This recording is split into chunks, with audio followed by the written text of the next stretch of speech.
Hello everybody and welcome back for more Let's Play The Legend of Zelda Ocarina of Time. In the last episode, we visited Zora's Domain only to find out that it's been completely frozen over somehow. And so now we're trying to figure out why it's been frozen over. Another one of kind of the damages that Ganondorf has done. In this episode, we are going to head over to this area, this place right here. This is the Ice Cavern. And this is what's considered to be a mini dungeon. You know, basically, it's supposed to be very dungeon-like, only it's mini. You know, just very very redundant kind of sounding there. And we got some new enemies. Freezard, goddamn. Watch out for its freezing breath to destroy before it reforms. I didn't read the rest of the dialogue there. Yeah, they will try to breathe some ice over at you. You can either kill with your sword, or you can actually just you know, just use Din's Fire to screen nuke this whole thing. And so they just they just go down one hit. And there was another one that just turns invisible, but I also managed to kill that one too. So yeah, that's one great thing about Din's Fire. It's one of the best kind of screen nukes that we could ever get.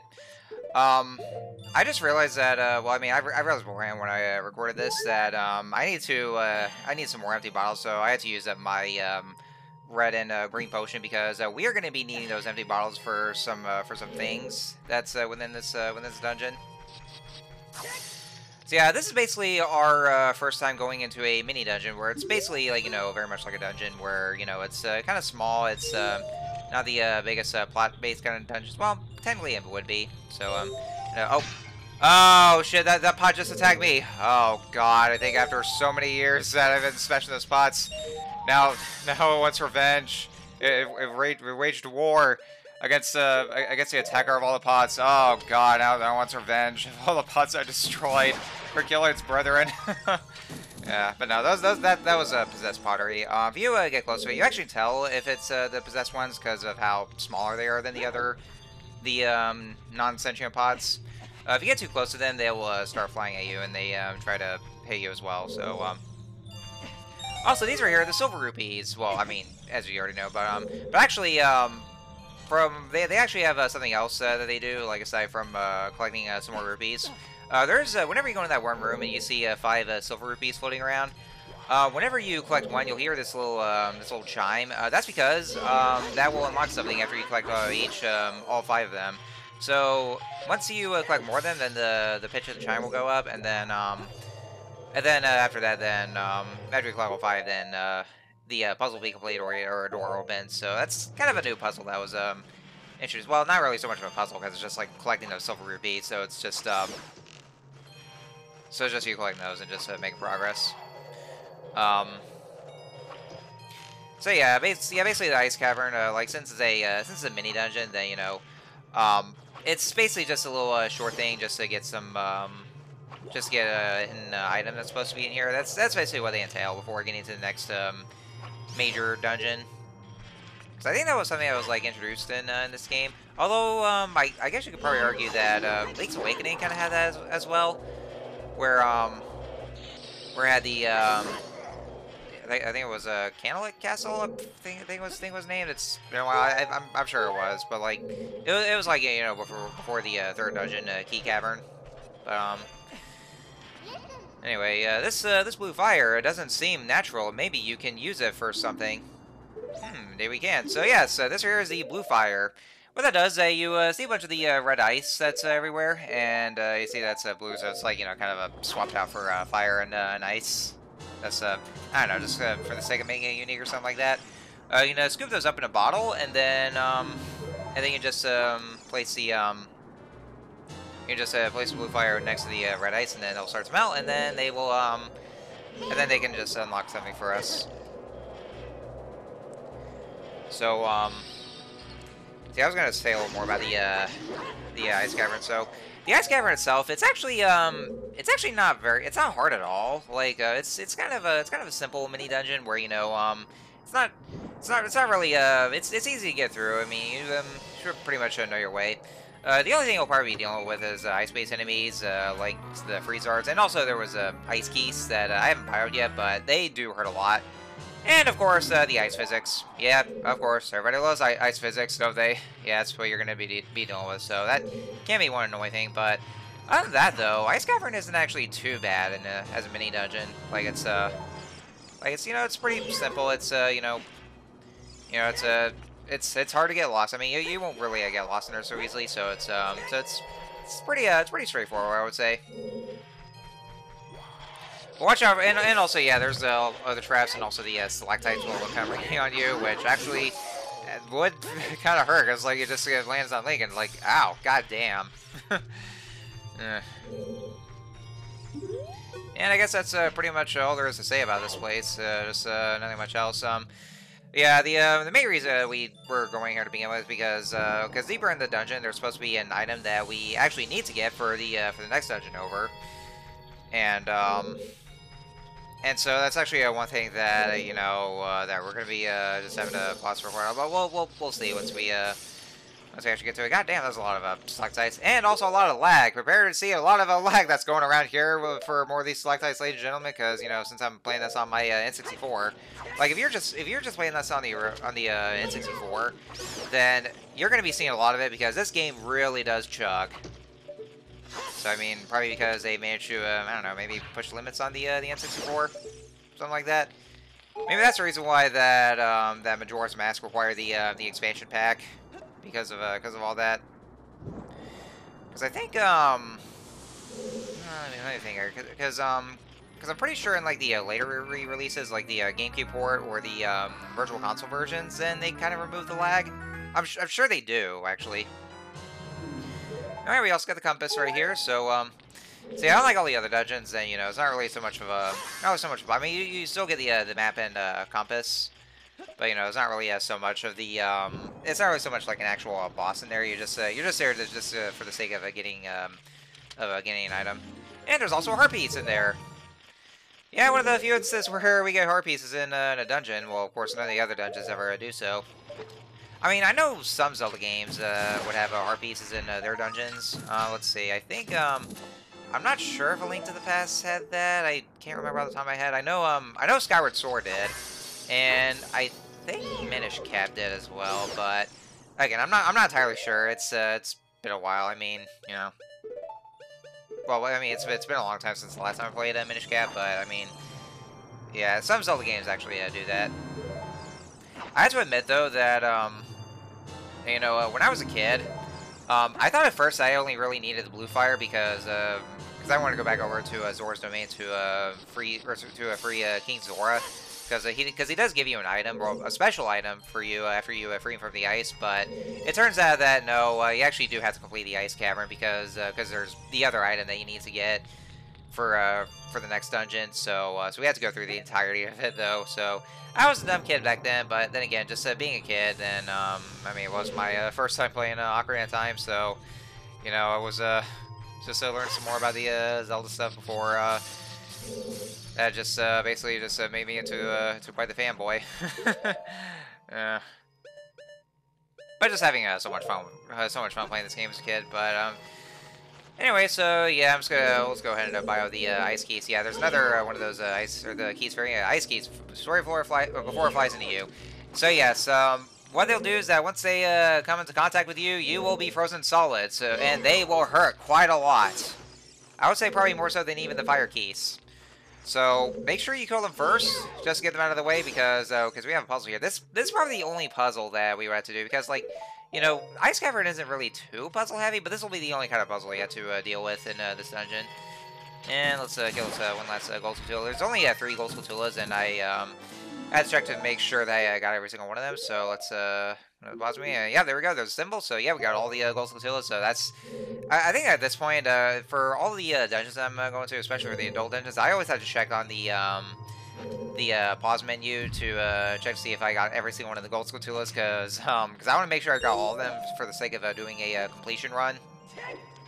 Because I do not want to leave any of those behind. Just leave no stone unturned. Alright, so here we have the isolating puzzle. We have this big block of ice, and basically we have to just slide in some certain locations where we have these stone pillars that are right there. And there's also these pits, so you want to be careful. Or if you, or in any case that you fuck up, then you just push it there, and it'll just respawn, or just rise up from the ground, and so you just push it there. So and that's what it is, just this little ice block puzzle, which Actually, come to think of it, it actually reminds me so much of those Ice-type gym puzzles in the Pokemon games. Because, like, because I know a lot of those, well, I think pretty much every single one of those, well, almost every single one of those has you just sliding around and, on these ice sheets, and then, and just go along these obstacles, or you just hit these obstacles, and then, well, you know, just battle those trainers along the way. Yeah, they're pretty much a lot, all those Pokemon games that had those. I think it was, I know the, let's see, the gym in Mahogany Town had some. Well, I would say more so. Actually, I think I remember in Heart Gold and Soul Silver that they actually had the ice block puzzle that's kind of like this, where you just slide those ice blocks around. But yeah, I would say every single one of those, well, almost every one of the ice type gyms in Pokemon has something like that, where you just slide around the sheet of ice with those icy blocks. So yeah, very much like that.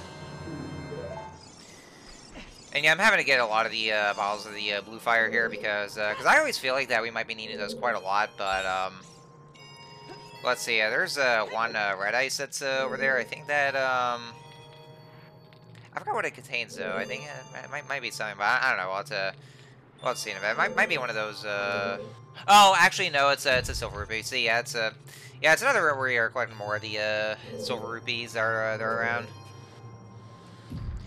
So so yeah, that's basically what the whole ice sliding puzzle entails. I know there's so for this part, I know there's a legitimate way to actually try to reach up to that alcove that's in there.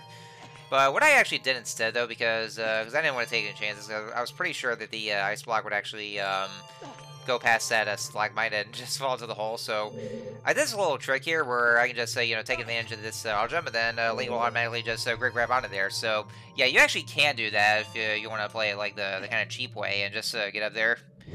Because, you know, like I said, I didn't want to take any chances. So I just did it the cheaper way, just for the sake of doing that, because you can actually just take advantage of the whole thing just by grabbing onto there with auto jumping or auto grabbing thing. And yeah, that was the camera angle being wonky. I was trying to go like back into the first person kind of perspective, but the camera just automatically just zoomed back over to Throne Lake. And yeah, I was right. I didn't even stop at that stalagmite. So of course I had to just push that or just try that again. But I think there's I think I've already collected all 5 of the silver rupees, so now the gate's been open. And yeah, I think yeah, I didn't see any other kind of other pillar that's supposed to be somewhere. So I had to I had to do that same kind of trick as I did before once again, and just take advantage of the whole auto jump mechanic. Because of mainly because of the placement of the stalagmites, so I had to be very careful. So I'll just push that right there, and yeah, you actually can just use that trick. So I'm actually gonna go ahead and do that again, because it very much looks like that Link could be able to reach that just by jumping from that spot. And there we go. And somehow those ice stalagmites just appear right out of thin air somehow. Like the game just literally loaded them to appearing because of I don't know if it's just either loading like that or something. I don't know. All right, and this should be the last hallway, because we are just about almost done with the ice cavern. So there should be that last room that's in there. And yeah, more lag. And it's going through that very obvious door. And ooh, this looks rare. Oh shit! White Wolfos. Lure closely and watch this movie carefully. Yeah, same thing as regular Wolfos. Now, I actually just realized that's something you can do with the Wolfos, like when you're fighting them. There is actually a way to find their weak point and actually one-shot them, just by waiting until they are done with their attack animation, and then once they're showing their backs, and watch what happens. Once we do the animation, jump slash it. There we go, one-shot it. And that's why I realized that was exactly how I managed to one-shot that one Wolfos in the Sacred Forest Meadow, like back when we before we learned Saria song. Because like I was surprised at first, but then that's why I realized I can just utilize their weak point. So that's when you do the Wolfos, just you know, get out of the way. So it's very simple like that. So anyway, so inside the chest we have the iron boots. So heavy you can't run, so heavy you can't float. Oh yeah, thanks for the little limerick there. Oh, Katsu, what's going on there? Oh, Sheik, were you follow me, stalker? We meet again, Link. If you came here to meet the Zoras, you wasted your time. This is all there is. With one exception, the Zoras are now sealed under this thick ice sheet. I managed to rescue the Zora princess from under the ice, but she left to head for the water temple. This ice is created by an evil curse. The monster in the water temple is the source of the curse. Unless you shut off the source, this ice will never melt. If you have courage enough to confront the danger and save the Zoras, I will teach you the melody that leads to the temple. Time passes, people move. Like a river's flow, it never ends. A childish mind will turn to noble ambition. Young love will become deep affection. The clear water's surface reflects growth. Now listen to this serenade of water to reflect upon yourself. Alright, new song. Doing a little last bowl here. Alright, so the Serenade of Water. This is actually a very short operated song. Probably the shortest kind of warp song there is, so just play that there. So it's A, down, right, and A. So I'll play this rather short song right here, and you guys watch this nice cutscene here.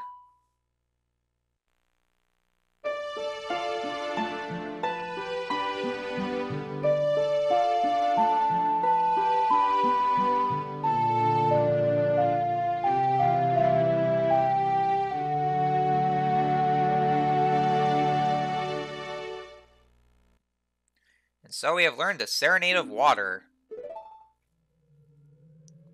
Link, I'll see you again. Yeah, sure. So, and it's the next one.